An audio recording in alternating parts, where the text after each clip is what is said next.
선택하라. Blessed is the man. 시편 1편 1절에서 6절에 나타난 메시지입니다. 얼마 전에 비타민을 구입하기 위해서 상점에 들렸는데 이런 광고 문구가 있었습니다. Buy one, get one free. Buy one, get one free 라는 문구를 보았습니다. 하나 구입하면 또 하나는 공짜로 준다는 광고입니다. 소비자의 눈길을 끌게 하는 문구로 광고를 참 잘 만들었다는 생각이 들었습니다. 한국에서 광고 분야에서 가장 잘된 광고 중에 하나는 순간의 선택이 10년을 좌우한다 라고 이었다고 합니다. 그것은 어느 회사의 냉장고 광고였습니다. 그런데 이 광고 문구가 지금은 변했다고 합니다. 순간의 선택이 평생을 좌우한다. 순간의 선택이 평생을 좌우한다는 문구로 바뀌었다고 합니다. 그런데 이 말은 참 일리가 있습니다. 어찌 보면 인생은 선택의 연속입니다. 인생의 길목마다 무엇을 선택하느냐에 따라서 우리의 미래가 결정됩니다. 우리는 친구들을 선택합니다. 청소년들은 학교를 선택하고 전공을 선택하게 됩니다. 청년들은 배우자를 선택합니다. 누구를 선택하느냐에 따라서 인생의 방향이 바뀝니다. 우린 이 땅에서 선택하며 살아가고 있습니다. 내가 어떻게 선택하느냐에 따라서 나의 삶의 모습이 달라집니다. 신명기 30장 15절에서 20절에서 보니까 보라, 내가 오늘날 생명과 복과 사망과 화를 내 앞에 두었나니 내가 생명과 사망과 복과 저주를 내 앞에 두었은즉 너와 내 자손이 살기 위해서 생명을 선택하라 라고 말씀했습니다. 선택은 우리가 마음대로 할 수가 있습니다. 그러나 선택의 결과는 우리 마음대로 통제할 수가 없습니다. 어떤 선택하느냐에 따라서 우리의 인생이 결정됩니다. 오늘 성경은 축복의 길과 멸망의 길, 의로운 길과 죄악의 길을 제시하고 있는데 한 해의 인생 여정에서 어떻게 해야 우리는 축복된 길을 걸어갈 수 있을 것인가에 대해서 말씀을 나누겠습니다. 첫 번째는 하나님을 거역하는 길은 피하십시오. 하나님을 거역하고 하나님을 반대하는 길은 피하십시오. 1절 보세요. 복 있는 사람은 악인의 꾀를 쫓지 아니하며 시작되고 있습니다. 악인이 누구인가요? 우리는 보통 악인이라고 생각하면 악질적인 사람을 생각하게 됩니다. 그런데 성경에서 말씀하는 악인은 인간적인 면에서 성품이 좋은 사람일 수도 있습니다. 사회적, 도덕적으로 비교적 선량한 사람일 수도 있습니다. 성경에서 악인이란 누구인가요? 악인은 진리가 없는 사람이에요. 왜 진리가 없습니까? 하나님이 없으면 진리가 없는 사람입니다. 하나님과 관계없이 살아가는 사람들, 악인은 하나님이 없이 살아가는 사람들, 하나님과 전혀 관계없이 살아가는 사람들입니다. 악한 행실을 하며 악인이 아니라 진리가 없기에 하나님과 관계없는 삶을 살기에 악인이 됩니다. 하나님 없이 살아가는 길을 걸어가지 마십시오. 또한 어떤 길을 피해야 합니까? 1절에 보니까 죄인의 길에 서지 아니하며, 악인의 길에 서지 않고 죄인의 길에 서지 아니하며. 죄인은 누구입니까? 죄는 목표에서 빗나간 화살이 된 것이라는 의미를 갖고 있습니다. 목표에서 빗나간 길이 있습니다. 목표를 잃어버린 사람이 있습니다. 개인적으로 일시적인 목표가 있을 것입니다. 그러나 하나님이 정해주신 목표, 하나님이 말씀하신 목표를 향해 걸어가는 길에서 벗어난 사람들이 죄인들이에요. 하나님이 세우신 목표에서 벗어난 길을 피하십시오. 또한 어떤 길을 피해야 합니까? 1절 후반부에서 오만한 자의 자리에 앉지 아니하고, 오만한 자는 누구인가요? 오만한 자는 하나님을 거역하는 사람입니다. 오만한 사람은 하나님을 거스리며 살아가는 것이 습관화되어 있습니다. 습관적으로 하나님을 거스리며 살아가는 사람들이 있습니다. 이렇게 습관적으로 하나님을 거스리는 삶은 어디에서 시작되었습니까? 그것은 진리가 없는 생각에서 시작되었습니다. 그것은 하나님이 없고 하나님께서 보내신 예수 그리스도가 없는 생각에서 시작되었습니다. 진리가 없습니다. 하나님도 없습니다. 예수 그리스도와 관계없이 살다 보니까 목표를 상실한 삶을 살아가게 됩니다. 목표가 없이 살다 보니까 자신도 모르게 하나님께 반역하는 삶을 습관적으로 살아가게 됩니다. 이렇게 하나님께 반역하는 삶을 습관적으로 살아가는 사람의 인생의 결말은 무엇인가요? 그것은 패망입니다. 6절에 말씀하시기를 무릇 의인의 길은 여호와께서 인정하시나 악인의 길은 망하리로다. 여러분의 인생이 축복된 인생을 살아가기를 원하십니까? 우선적으로 하나님을 거역하는 길을 피하시고 하나님께서 보내신 구원자 예수 그리스도 앞에 나오십시오. 두 번째는 하나님이 인도하시는 길을 걸어가십시오. 3절 보세요. 3절에서 상징적으로 축복된 인생을 살아가는 사람을 소개하고 있습니다. 그는 시냇가에 심은 나무가 시절을 쫓아서 열매를 맺으며 라고 시작되고 있습니다. 복 있는 사람은 시냇가에 심겨진 나무와 같은 사람입니다. 그러면 복되지 못한 사람은 어떤 사람인가요? 4절 보니까 악인들은 그렇지 아니하며 오직 바람이 나는 겨와 같도다. 악인들은 바람에 날려는 겨와 같은 사람들입니다. 여기서 두 가지 인생의 그림을 그려보시길 바랍니다. 시냇가에 심겨진 나무와 같은 인생을 살아가는 사람이 있고 바람에 날리는 겨와 같은 인생을 살아가는 사람이 있습니다. 시냇가에 심겨진 나무는 가치가 있습니다. 타인에게 유익을 주는 것이에요. 생명이 있습니다. 그러나 바람에 날리는 겨는 가치가 없습니다. 겨는 불에 태워져 없어집니다. 아무런 가치가 없이 바람에 날리는 겨 같은 삶이 악인의 인생이에요. 하나님이 없는 삶의 인생입니다. 예수 그리스도를 거절한 삶의 인생의 모습입니다. 그러나 시냇가에 심겨진 나무는 다른 사람에게 유익을 줍니다. 누가 시냇가에 심겨진 나무와 같다고 말씀했습니까? 2절에 보니까 오직 여호와의 율법을 즐거워하며 그 율법을 주야로 묵상하는 자로다. 3절에서는 시냇가에 심겨진 나무 같은 사람은 그가 하는 모든 일이 형통하리로다. 여기서 형통한다, prosperous, 형통한다는 히브리 원어의 의미가 무엇인지를 알 필요가 있습니다. 그것은 당신이 하려는 일들을 성취하게 된다, 완성하게 된다, 성공하게 된다. 하나님께서 당신에게 주신 일들을 당신이 성취하고 완성하고 성공한다는 의미를 갖고 있습니다. To accomplish the work you set out to do. 원어의 의미를 이렇게 Theological Dictionary에서 이렇게 설명하고 있습니다. 하나님의 말씀을 가까이 하며 묵상하는 사람은 하나님께서 맡겨진 일들을 성취하며 완성하는 삶을 살아가는 삶입니다. 때로는 고난도 있고 때로는 모욕을 당하는 일이 있어도 하나님께서 우리에게 맡겨주신 일들을 온전히 성취하는 삶을 살아갈 수 있다는 메시지입니다. 이에 대한 최고의 모본을 보인 분이 있습니다. 누구인가요? 아브라함은 가정에서의 삶이 형통하지 못했습니다. 모세는 유능한 지도자였지만 분노를 폭발시키며 형통하지를 못했습니다. 다윗도 훌륭한 왕이었지만 간음과 살인 사건과 연관되어 있어서 그렇게 형통한 삶을 살지를 못했습니다.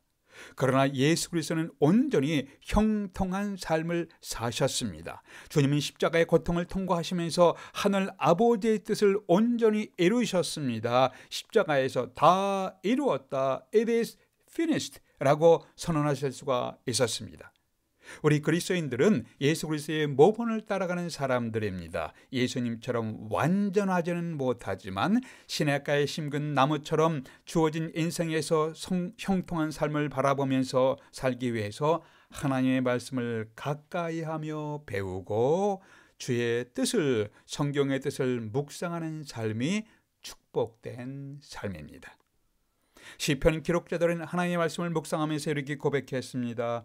내가 주님의 말씀을 참으로 사랑하게 되었습니다. 주의 말씀은 나로 하여금 참으로 지혜롭게 하여 주었습니다. 주의 말씀은 나로 하여금 여러 스승들보다 더 청명하게 만들어 주었습니다. 주의 말씀은 나로 하여금 악한 길에 빠지지 않게 하였습니다. 주의 말씀은 오묘한 진리를 나로 하여금 깨닫게 했습니다. 주님의 말씀은 고난 중에 나를 위로하였습니다. 주의 말씀은 절망 중에 있는 나로 하여금 소망을 갖게 하였습니다. 주의 말씀의 맛이 내게 어찌 그리 달콤한지요, 내 입에는 꿀보다 더 달콤하나이다. 시편 119편에 나타난 메시지입니다. 시대는 변해도 변치 않는 것이 하나님의 말씀입니다. 성경 말씀하기를 모든 사람의 육체는 풀의 꽃과 같다. 풀은 마르고 꽃은 시들지만 하나님의 말씀은 영원토록 있느니라. 이사야서 40장 6절입니다. 하나님의 말씀은 시대를 초월한 인생의 진리를 제시하고 있습니다. 오늘도 여러분이 이 말씀이 제시하는 길을 걸어가실 때에 여러분의 인생의 발걸음은 축복된 길을 걷게 될 것입니다. 내 신앙의 삶이 얼마나 건강한지를 점검할 수 있는 좋은 방법이 있습니다. 그것은 나와 성경 말씀과의 거리를 재어보는 것이에요.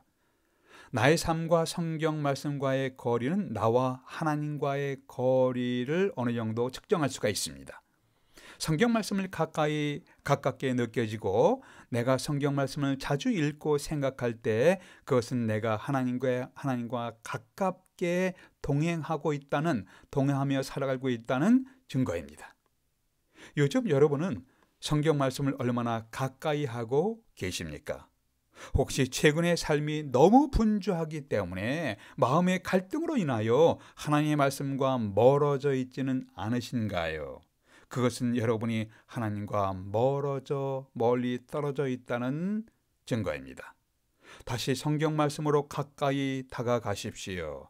이 성경 말씀이 여러분을 시냇가에 심은 나무처럼 싱싱하게 세워주시는데 왜 이 말씀을 멀리 하십니까? 성경 말씀을 가까이 하십시오. 이 말씀은 하나님께 가까이 다가가게 하실 것입니다.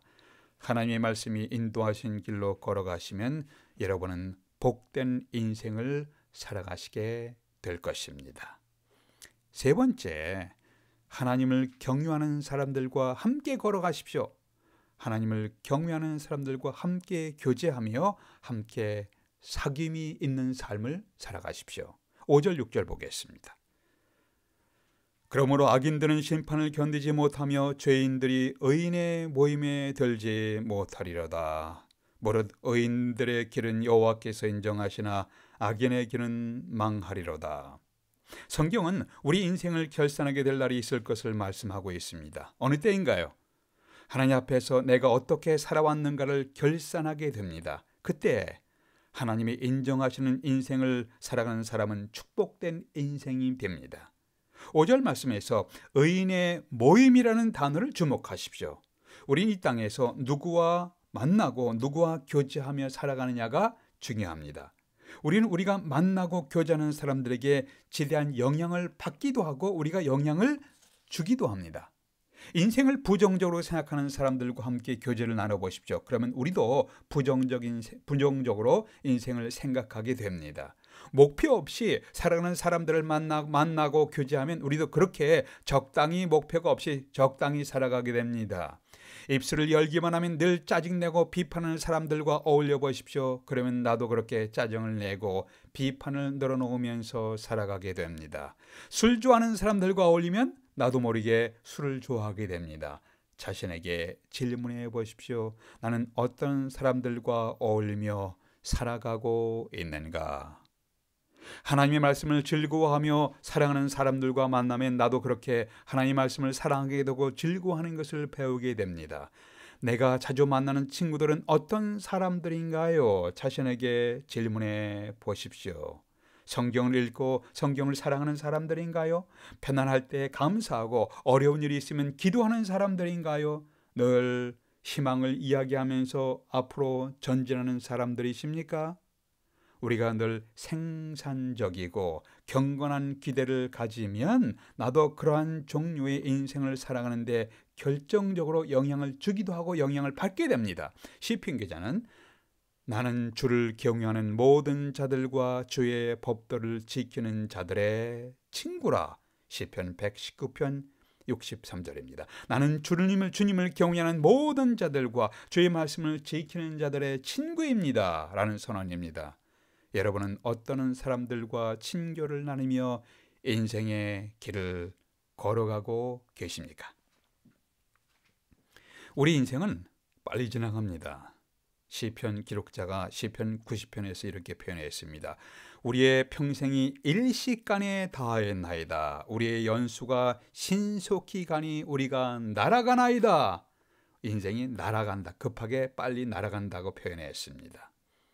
청소년들은 학교를 다니다가 대학생이 되고 졸업하여 직장 생활을 하게 됩니다. 결혼하여 아이들을 키우다 보니 중년이 되고 자식들 뒷바라지하며 살다 보니까 노년기의 인생이 됩니다.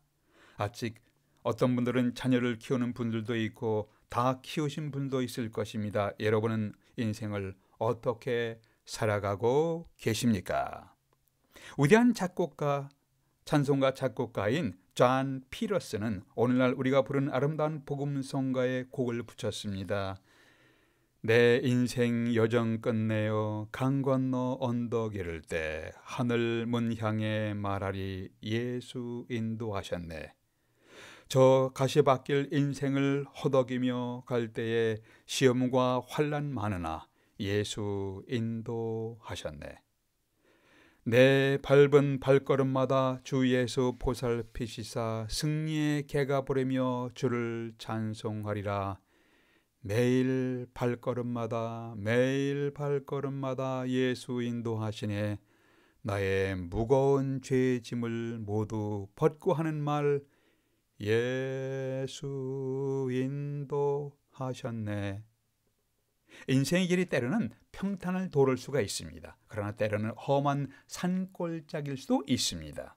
그러나 예수 그리스도를 구원의 주님으로 고백하며 주님이 인도하시는 대로 걸어가면 우리는 이렇게 고백할 수가 있습니다.